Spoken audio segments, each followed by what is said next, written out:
नमस्कार दोस्तों, स्वागत है आप सभी का हिंदी ग्रामर वाला चैनल पर। आज हम हिंदी व्याकरण के परीक्षा की दृष्टि से मोस्ट इम्पोर्टेंट क्वेश्चन का व्याख्या सहित विश्लेषण करेंगे। वर्तमान परीक्षा पैटर्न के अनुसार क्वेश्चन को तैयार किया गया है। आशा करता हूँ ये क्वेश्चन आपको परीक्षा में बहुत हेल्प करने वाले हैं। चैनल पर नए हैं तो चैनल को सब्सक्राइब कर लें। अपनी प्रतिक्रिया कमेंट बॉक्स में ज़रूर रखें। गुजारिश बस इतनी सी है कि आप जितना संभव हो ये सेशन अपने साथियों के साथ साझा करें। इतनी एनर्जी आपके साथ खर्च करते हैं, उसके बदले में ना लाइक ना शेयर मिलता है तो मोटिवेशन साथियों किल हो जाता है, तो इतनी मेहनत करने का मन नहीं करेगा। खैर, बढ़ते हैं अपने विषय की ओर। क्वेश्चन नंबर एक है साथियों, वो है कौन सा विकल्प सही नहीं है। पहले देखें क्वेश्चन नंबर एक में क्या है साथियों। खास बात क्या है इसमें कि 4 क्वेश्चन इसमें समाहित किए गए हैं और वो आपको इसी उद्देश्य से क्वेश्चन पेपर तैयार किया है ताकि ज़्यादा से ज़्यादा आपको लाभ मिल सके। देखें ए ऑप्शन क्या कहता है कि भाषा की लघुतम सर्व इकाई ध्वनि है। दूसरा बी क्या कहता है, भाषा की लघुतम लिखित इकाई वर्ण है। और तीसरा है सी क्या कहता है, भाषा की लघुतम सार्थक इकाई शब्द है। और अंतिम ऑप्शन क्या है साथियों, भाषा की सबसे छोटी मौखिक इकाई वाक्य है। तो अपने को गलत ढूंढना है इसमें, तो डी ऑप्शन है वो साथियों बिल्कुल सही है। इसमें डी गलत है। क्यों गलत है? क्योंकि भाषा की सबसे छोटी मौखिक इकाई है वो वाक्य नहीं ध्वनि होती है। क्या होती है? ध्वनि होती है। ठीक है, बाकी तीनों बिल्कुल करेक्ट हैं। भाषा की लघुतम सर्व इकाई है वो ध्वनि है, और भाषा की लघुतम लिखित इकाई है वो साथियों वर्ण है, और भाषा की लघुतम सार्थक इकाई है वो है शब्द है। क्वेश्चन किसी भी तरीके से पूछा जा सकता है। जैसे मान लो ध्वनि किसकी लघुतम इकाई है, तो किसकी हो जाएगी? वो हो जाएगी भाषा की। किसकी हो जाएगी? तो भाषा की। क्वेश्चन कैसे भी पुटअप किया जा सकता है। क्वेश्चन नंबर 2 देखिए, कौन सा विकल्प उच्चारण के आधार पर सही नहीं है। किसके आधार पे? उच्चारण के आधार पे। देखें, ए पार्श्विक लय, बी प्रकंपित रे, सी काकल्य ये, डी उच्छिप्त डैड है। तो इसमें क्या पूछा है कि उच्चारण के आधार पे सही नहीं है, तो वो है साथियों इसमें सी ऑप्शन आपका बिल्कुल सही है। और इसमें काकल्य जो है वो ये नहीं होता, वो होता है साथियों है। क्या होता है होता है। काकल्य जो है वो है, ये ध्यान रखना है। क्वेश्चन नंबर 3 देखें। क्वेश्चन नंबर 3 क्या कहता है कि निम्नलिखित में से किस शब्द की संधि गलत है। संधि गलत पूछी है यहाँ पे साथियों। तो पहले देखें ऑप्शन ए क्या कहता है, अन्य प्लस अन्य, अनन्य, गुड़ाका, ये अड़ा नहीं है साथियों, ये ध्यान रखना है। गुड़ाका प्लस ईश गुड़ाकेश, सी शिवा प्लस ईश शिवेश, डी नीला प्लस उत्पल नीलोत्पल। तो इसमें गलत पूछा है साथियों। तो इसमें जो गलत है वो है आपका ऑप्शन नंबर डी, ये गलत है। क्यों गलत है? क्योंकि साथियों नील प्लस उत्पल होता है। क्या होता है? नील प्लस उत्पल होता है। अब क्यों होता है ये पहले मैं बता चुका हूँ कि संधि हमेशा जो है वो तत्सम शब्दों की होती है। तो नीला शब्द जो है वो यहाँ पे तद्भव है, इसलिए ये संधि का जो जोड़ा है ये गलत है। अब इसमें संधि कौन सी है? तो यहाँ पे देखिए साथियों ए है और यहाँ पे ऊ है। ए और ऊ मिलके क्या बनता है? ओ। और ओ किस में बनता है? ओ बनता है गुण संधि में। तो ये इसमें संधि कौन सी होगी? गुण संधि। ए देख लें, एक के बारे में बता देता हूँ। इसका संधि विच्छेद अन्य प्लस अन्य है, तो इसमें संधि आपको पता चल गई होगी कि इसमें दीर्घ संधि है। कौन सी संधि है? दीर्घ संधि है। क्यों साथियों? यहाँ पे ये के अंदर क्या है? कौन सा स्वर है? ए। आगे कौन सा है? ए मिलके क्या बना? आ इसमें जुड़ गया, अनन्य। अब देखें गुड़ाकेश, तो गुड़ाकेश में क्या होगा?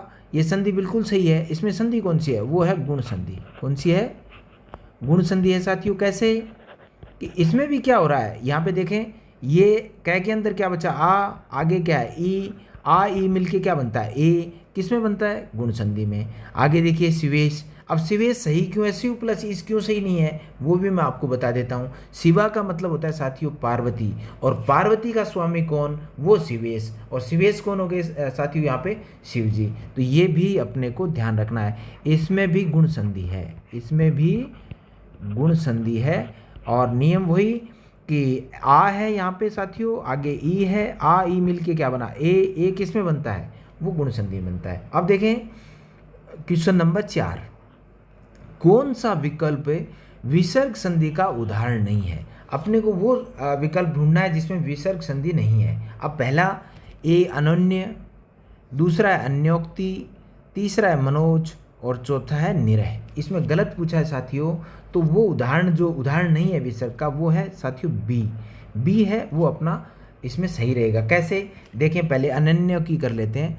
अन्य विसर्ग प्लस अन्य, इसमें विसर्ग संधि है। अन्योक्ति में क्या है साथियों, इसमें गुण संधि है, अन्य प्लस उक्ति, अन्य प्लस उक्ति। तो इसमें कौन सी संधि है? गुण संधि है, ना कि विसर्ग संधि का उदाहरण नहीं है ये। आगे देखें मनोज, तो मन है प्लस जय, और ये निरीह में नी विसर्ग, ये जो आप रह देख रहे हैं ये क्या हो जाएगा साथियों? हलंत। जैसे ये हलंत होगा इसमें से क्या निकालेंगे? स्वर निकालेंगे, ई है, और ये हलंत होते किस में बदल जाएगा? विसर्ग में बदल जाएगा। तो ये तीन जो हैं इसमें ये क्या है? विसर्ग संधि के उदाहरण है। एक कौन सा नहीं है? वो है अन्योक्ति, अन्य प्लस उक्ति, और इसमें है गुण संधि। अब देखें क्वेश्चन नंबर 5। क्वेश्चन नंबर 5 क्या कहता है साथियों कि कौन से विकल्प में अनु उपसर्ग नहीं है? कौन सा ढूंढना है अपने को? अनु उपसर्ग, वो भी नहीं वाला ऑप्शन ढूंढना है। तो देखें, ए अनुज, बी अनुचित, सी अन्वेषण और डी अनुदित। अब कौन सा नहीं है वो ढूंढना है अपने को। तो इसमें साथियों अपना जो ऑप्शन है वो बिल्कुल करेक्ट रहेगा, वो रहेगा बी। कैसे? क्यों कि इसमें अन प्लस उचित है, इसमें उपसर्ग कौन सा है? अन है, ना कि अनु। अब देखें बाकी का देख लें, इसमें क्या आ जाएगा? अनु प्लस जय, अनु प्लस जय। इसमें क्या आ जाएगा? अनु प्लस एषण। इसमें क्या आ जाएगा? इसमें अनु प्लस उदित। साथियों इसमें संधि कौन सी है? इसमें संधि कौन सी है? इसमें है यण संधि। इसमें कौन सी है? यण संधि है।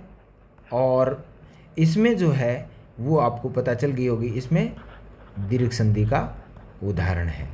ये दीर्घ संधि का उदाहरण है। तो इसमें क्या, कौन सा ऑप्शन ठीक था, मतलब गलत है? वो है बी, अन प्लस उचित। और बाकी तीनों में क्या है? बाकी तीनों में अनु उपसर्ग है। अब देखिए क्वेश्चन नंबर 6 क्या कहता है कि किस विकल्प में कु उपसर्ग का प्रयोग नहीं हुआ है या कु उपसर्ग नहीं है? तो इसमें ए है वो कुशल, बी है कुमार्ग, डी है कुरूप, और सी है कुरूप, डी है कुचाल। अपने को नहीं वाला ढूंढना है, कु का प्रयोग नहीं हुआ है। तो वो है साथियों इसमें ए ऑप्शन है, वो इसमें बिल्कुल सही है। कैसे कि इसमें कु का नहीं हुआ है, इसमें इसका जब टुकड़े होंगे तो वो होंगे कुशल प्लस लय। बाकी में कुमार्ग, इसमें भी कुरूप, और इसमें कुचाल, ये आ जाएगा। तो ये कु निकल के आ जाएगा। इसमें जो है ये एक ऐसा ऑप्शन था जिसमें कु उपसर्ग का प्रयोग नहीं हुआ है। इसमें कुछ प्लस लय हो जाएगा। लय क्या है? लय यहाँ पे प्रत्यय है। अब देखिए क्वेश्चन नंबर 7, अव्ययी भाव समास का उदाहरण नहीं है। नहीं पूछा है साथियों, किसका? अव्ययी भाव समास का। अब देखें घर घर, तो ये घर घर, ए घर घर, बी प्रत्येक, सी भरपेट, और डी क्या है? वो है साथियों यहाँ पे 1 2। तो अपने को नहीं वाला ऑप्शन ढूंढना है, वो है साथियों 1 और 2। क्यों? अब देखें इसका समास विग्रह करेंगे तो क्या आएगा? एक या 2। और इसमें समास कौन सा होगा? समास हो जाएगा द्वंद्व समास। क्या हो जाएगा? इसमें द्वंद्व समास होगा। क्या होगा? द्वंद्व समास, ना कि इसमें द्विगु समास होगा। एक तो ये ध्यान रखना है। अब घर घर का क्या करेंगे? प्रत्येक घर, समास विग्रह क्या होगा? प्रत्येक घर, हर घर भी हो सकता है, हर घर भी हो सकता है। और इस प्रत्येक में क्या करेंगे? हर एक समास विग्रह हो जाएगा। भरपेट में पेट भरकर, ये तीनों जो ऑप्शन है ये किसके उदाहरण है? वो अव्ययी भाव समास के उदाहरण है। क्वेश्चन नंबर 8 देखिए साथियों, निम्नलिखित में से इक प्रत्यय, कौन सा प्रत्यय? इक प्रत्यय से बनने वाला सही शब्द नहीं है। कि इक प्रत्यय से जो नहीं बना है वो शब्द अपने को ढूंढना है। अब यहाँ पे आपको समस्या आने वाली है, वो देखें, अच्छे से देखें इस क्वेश्चन को। ए क्या है? सामाजिक है, बी क्या है? अलंकारिक है, और सी क्या है, लौकिक है, डी क्या है, ऐतिहासिक है। तो साथियों इसमें जो सब में देखिए, सब में एक प्रत्यय है, आपको नजर आ रहा है एक, लेकिन एक ऐसा शब्द डाल दिया गया है जो आदि वर्दी जिसमें नहीं हुई, वो जो है वो है साथियों बी ऑप्शन आपका बिल्कुल सही है। क्योंकि ये जो अगर एक प्रत्यय लगेगा तो जो प्रथम अक्षर है उसमें आदि वर्दी होगी ही होगी। तो यहाँ पे अलंकारिक कर दिया इन्होंने, क्या कर दिया, अलंकारिक कर दिया। बाकी तीन में देखिए, जब सामाजिक का करेंगे तो क्या होगा, समाज प्लस इक, और जब वापस से मिलाएंगे तो सह किस में बदल रहा है साथियों, वो सा में बदल रहा है। ऐसे ही लौकिक, लोक प्लस इक, लोक प्लस इक, सॉरी ई छोटी आएगी यहाँ पे। और ऐसे ऐतिहासिक तो इतिहास, इतिहास प्लस एक। तो ये किसमें, ये क्या है, सारे के सारे किसके उदाहरण हैं, आदि वर्दी की, आदि वर्दी वाले प्रत्यय के उदाहरण है, जिसमें क्या होता है साथियों, प्रथम जो अक्षर है उसमें वृद्धि हो जाती है, और इसमें वृद्धि नहीं हुई। तो ये नियम भी आप ध्यानपूर्वक पढ़ें, ठीक है। क्वेश्चन नंबर 9, किस क्रमांक में शुद्ध शब्द नहीं है, मतलब अशुद्ध ढूंढना है। शुद्ध तो हैं, ये कौन से हैं कौन से नहीं है वो देखेंगे। स्तन्यपान, ए क्या है, स्तन्यपान, बी क्या है, गण्यमान्य, डी क्या है, प्रोज्वल, सी क्या है, प्रोज्वल, और डी है हतभाग्य। अब इसमें अपने को शुद्ध नहीं है वो ढूंढना है, तो इसमें सी ऑप्शन है वो बिल्कुल सही है। ये इसमें गलत है, कैसे साथियों, ये होगा प्रोज्वल, ऐसे लिखा जाएगा प्रोज्वल, और जब इसकी संधि करेंगे तो क्या हो जाएगी, इसकी संधि हो जाएगी प्र प्लस उज्ज्वल, प्र प्लस उज्ज्वल, और प्र प्लस उज्ज्वल, इसमें संधि हुई कौन सी, यहाँ पे साथियों ए है, यहाँ पे ऊ है, ओ बन गया। ओ किस में बनता है, गुण संधि में बनता है, और इसमें प्र उपसर्ग भी निकल के आ गया है। अब गलत, बाकी सही हैं। अब आपको देखने को क्या मिलता है, स्तनपान मिलता है, स्तनपान नहीं, स्तन्यपान, मतलब दूध का पान किया जाता है। और गणमान्य मिलता है, लेकिन क्या होता है, गणमान्य सही है। और हतभागिनी या हतभगिनी ऐसे मिलता है, तो वो होगा हतभाग्या। ये था आपका क्वेश्चन नंबर 9। अब 10 देखिए, बिजली का पर्यायवाची है। अब यहाँ पे बिजली का पर्यायवाची ढूंढना है। पहला है कमलिनी, दूसरा है भामिनी, तीसरा है यामिनी, चौथा है सौदामिनी। कौन सा ढूंढना है, बिजली का। तो वो इसमें साथियों डी ऑप्शन है वो बिल्कुल सही है, सौदामिनी। और इसको दामिनी भी बोलते हैं, दामिनी, दामिनी भी किसका है, बिजली का ही पर्यायवाची है। सौदामिनी, दामिनी बिजली का पर्यायवाची, लेकिन कमलिनी कमल का, भामिनी, भामिनी क्या है साथियों, बोलते हैं पत्नी को। और यामिनी किसको बोलते हैं, वो बोलते हैं रात्रि को। किसको बोलते हैं, रात्रि को। अब देखें क्वेश्चन नंबर 11। क्वेश्चन नंबर 11 क्या कहता है कि कौन सा शब्द रात का पर्यायवाची नहीं है, रात का पर्यायवाची नहीं है वो ढूंढना है। ऑप्शन ए निशा, बी विभावरी, सी यामिनी, डी है वो तिमिर। तो इसमें नहीं है वो ढूंढना है। तो साथियों इसमें आप पहचान गए होंगे कि डी ऑप्शन है वो आपका बिल्कुल सही है। तिमिर है वो किसका है, वो अंधकार का है। किसका है साथियों, तिमिर जो है वो किसका है, वो साथियों अंधकार का है। ये अपने को ध्यान रखना है, किसका है, अंधकार का है। अब देखिए क्वेश्चन नंबर 12, वर्ण का अर्थ नहीं होता है। कौन कौन से हैं, अनेकार्थी से ये मैंने क्वेश्चन उठाया है। वर्ण का अर्थ नहीं होता, वेरी इंपॉर्टेंट है, कई बार एग्जाम में आया भी है। तो इसमें ए है रंग, बी है आकाश, सी है जाति, और डी है अक्षर। तो इसमें अपने को नहीं ढूंढना है, तो वो साथियों इसमें बी ऑप्शन बिल्कुल सही है। ये आकाश है, ये वर्ण का पर्यायवाची नहीं होता या वर्ण का अनेकार्थी नहीं होता। वर्ण का क्या क्या अर्थ हो सकता है, रंग, जाति, अक्षर। अब देखें आगे क्वेश्चन नंबर 13। क्वेश्चन नंबर क्या है साथियों, कनक शब्द किस अर्थवाचक नहीं है। कनक शब्द है वो किसका अर्थवाचक शब्द नहीं है, वो देखें। ए सोना, बी सोम, सी दतूरा, और डी क्या है, वो साथियों गेहूं। तो इसमें जो नहीं है वो ढूंढना है अपने को। तो नहीं कौन सा है, वो है साथियों इसमें बी ऑप्शन वो बिल्कुल सही है। सोम का अर्थ होता है साथियों चंद्रमा। सोम का क्या अर्थ होता है, चंद्रमा का पर्यायवाची है सोम। तो ये अपने को ध्यान रखना है। बाकी अनेकार्थी में क्या है, कनक का सोना भी कह सकते हैं, सोना भी बोल सकते हैं, धतूरा है, गेहूं है, ये किसके हो जाएंगे, ये अनेकार्थी हो जाएंगे कनक के। आगे देखें क्वेश्चन नंबर 14 कि किस क्रमांक में संबंधवाचक सर्वनाम नहीं है। अपने को क्या ढूंढना है कि संबंधवाचक सर्वनाम नहीं है, ऐसा वाक्य अपने को ढूंढना है। देखें, जो सोएगा वह खोएगा, जितना गुड़ डालोगे उतना मीठा होगा, जैसी करनी वैसी भरनी, अपना अपना कार्य करके ही घर जाना। तो इसमें अपने को नहीं वाला ढूंढना है। तो साथियों, इसमें डी ऑप्शन है वो बिल्कुल सही है। और डी, अपना अपना कार्य करके घर जाना, इसमें निजवाचक है। क्या है इसमें? निजवाचक है। बाकी सब में क्या है? जो और जितना, जैसी, है ना, जिसे, ये सारे के सारे किस में आ जाते हैं? वो संबंधवाचक सर्वनाम में आ जाते हैं। अब देखिए क्वेश्चन नंबर 15। क्वेश्चन नंबर 15 क्या कहता है कि कौन सा विशेषण नहीं है? विशेषण नहीं है वो अपने को इसमें ढूंढना है साथियों। तो ए है वो है स्वस्थ, बी है वो वीर, सी भूख, और डी क्या है? दुखी। तो नहीं है वो अपने को इसमें ढूंढना है। तो वो साथियों इसमें सी ऑप्शन है, ये सही है। क्यों सही है? कि भूख में भाववाचक संज्ञा है। क्या है? भाववाचक संज्ञा है। कैसे? अब थोड़ा सा मैंने जब ये संज्ञा का पोर्शन कराया तो उसमें आपको बताया था कि अगर आपको समझ में नहीं आ रहा तो आप वाक्य में प्रयोग करके देख लें। जैसे स्वस्थ आदमी, तो ये आदमी क्या है? ये विशेष है। स्वस्थ क्या हो गया? अब विशेषण हो गया, उसकी विशेषता हो गई। आदमी कैसा? स्वस्थ। ऐसे वीर राम, वीर राम, राम कैसा? वीर, है ना। ये इसकी विशेषता बताया। राम क्या है? विशेष्य है। वीर क्या हो गया? विशेषण हो गया।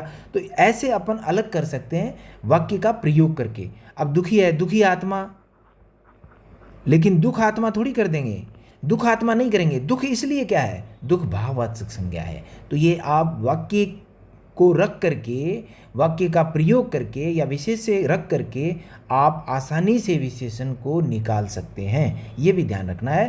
क्वेश्चन नंबर 15 में क्या बताया? सी भूख भाववाचक संज्ञा। 16 देखें, इनमें से कौन सा विशेषण संज्ञा से नहीं बना है? किससे नहीं बना है? संज्ञा से नहीं बना है। देखें, लालची ए, धार्मिक बी, चचेरा सी, और बाहरी ये क्या है? डी क्या है? बाहरी। तो इसमें पूछा क्या है कि कौन सा विशेषण से नहीं बना है? किससे नहीं बना है? विशेषण से संज्ञा नहीं बनी है। तो वो शब्द है वो है साथियों बाहरी। ये किससे बना है? अव्यय से बना है। बाहर प्लस ई किससे बना है? ये अव्यय से बना है। बाकी लालच प्लस ई, धर्म प्लस इक, चाचा प्लस एरा, ये सारे के सारे जो हैं वो किससे बने हैं? ये विशेषण से बने हैं। ठीक है, आगे देखें क्वेश्चन नंबर 17। 17 क्या साथियों कि रीतिबोधक क्रिया विशेषण का उदाहरण है। किसका ढूंढना अपने को? रीतिबोधक का उदाहरण ढूंढना। ए, बाहर जाओ, सी, बी, चोर बेतहाशा भागा, सी, वह थोड़ा ही चल सकी। कितना चल सकी? थोड़ा ही चल सकी। सीता कल आएगी, सीता कल आएगी। ये चार ऑप्शन इसमें दिए हैं। ढूंढना किसका है? रीतिबोधक क्रिया विशेषण का। तो इसमें जो करेक्ट ऑप्शन है आपका सही है वो हो जाएगा बी। अब ये साथियों ध्यान रखना है, बाहर जाओ, कहाँ जाओ? कहाँ जाओ? तो कहाँ से क्वेश्चन किया, इसका मतलब ये क्या है? कहाँ से क्वेश्चन किया, इसका मतलब ये है स्थान बोधक। क्या है? स्थान बोधक क्रिया विशेषण है। कौन सा है? स्थान बोधक क्रिया विशेषण है। चोर बेतहाशा भागा, कैसे भागा?